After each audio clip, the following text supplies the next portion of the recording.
ఇక్కడ చేమంతులు చూడండి, చిట్టు చేమంతి ఎంత మంచిగా పూస్తాయి. అలాగే అడేనియం మొక్కలు కూడా, అడేనియం ప్లాంట్ కూడా మంచిగా గుత్తులుగా మీకు చాలాసార్లు షేర్ చేశాను. మంచిగా ఫ్లవరింగ్ వచ్చిందన్నమాట ఇది సీజన్ పెట్టుకి. ఇంక ఇక్కడ ఒక కల్లంచి మొక్క ఉంది, ఇందులోనే పుదీనా కూడా పెట్టిన, అది కూడా మంచిగా, ఇది కూడా రిపార్ట్ చేయాలి. గ్రోత్ బాగా వచ్చేసింది, ఈజీగా పుదీనా ఈజీగా పెరిగిపోతుంది. ఇంకా ఈ కల్లంచి మొక్క ఒకటే ఒక మొక్క ఉందండి నా దగ్గర, అన్ని పోయాయి.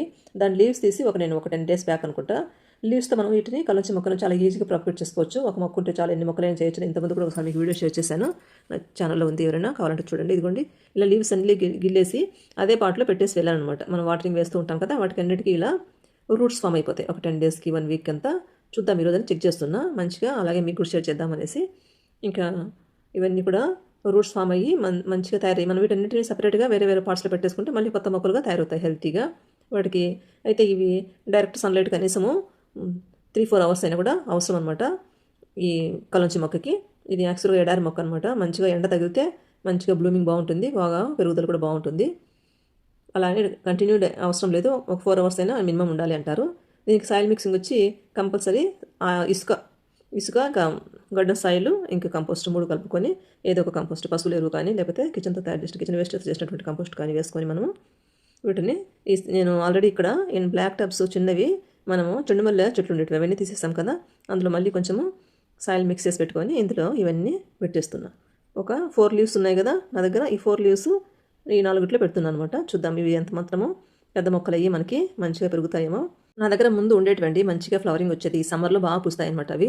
కానీ అవన్నీ మనము అదే ఒకసారి మనం పట్టించుకోవడం వల్ల, ఊర్లోకి వెళ్ళినప్పుడు వల్ల మొక్కలు పడిపోతూ ఉంటాయి కదా, పోయాయి. ఇది ఒకటి మొక్క ఉంటే ఇంకా దీన్ని ఇలాగా లీవ్స్ తోటి ఒక 4 మొక్కలైనా తయారు చేసుకుందాం అనేసి ఈజీగా ఇలా మనం ఇంట్లోనే ప్రాఫిట్ చేసుకోవచ్చు అనమాట. ఒక మొక్క ఉంటే 4 మొక్కలు చేసుకోవచ్చు. ఇంక వీటన్నిటికీ వాటర్ చల్లాలి కదా.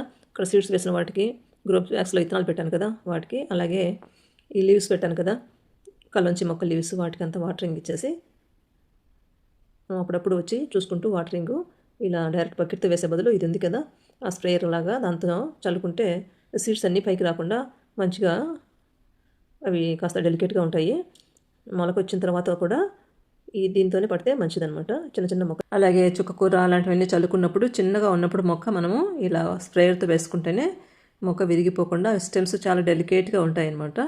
అవి కొంచెం స్ట్రాంగ్ అయ్యేంత వరకు మనము ఈ లీఫీ వెజిటబుల్స్కి ఇలాంటి స్ప్రేలు వాడుకుంటేనే బాగుంటుందండి. ఇంకా ఈరోజు నేను చేసినటువంటి హార్వెస్ట్ టమోటా, అలాగే తోటకూర, అలాగే చుక్కకూర ఇవన్నీ తీసుకొని కిందికి వెళ్తున్నా. ఇంకా ఈరోజు అయితే బాగా హ్యాపీగా ఉందండి. మనకు కావాల్సినటువంటి కొన్ని కూరగాయలైనా మనకు వస్తున్నాయి. అంతే కదా. బాయ్ అండి.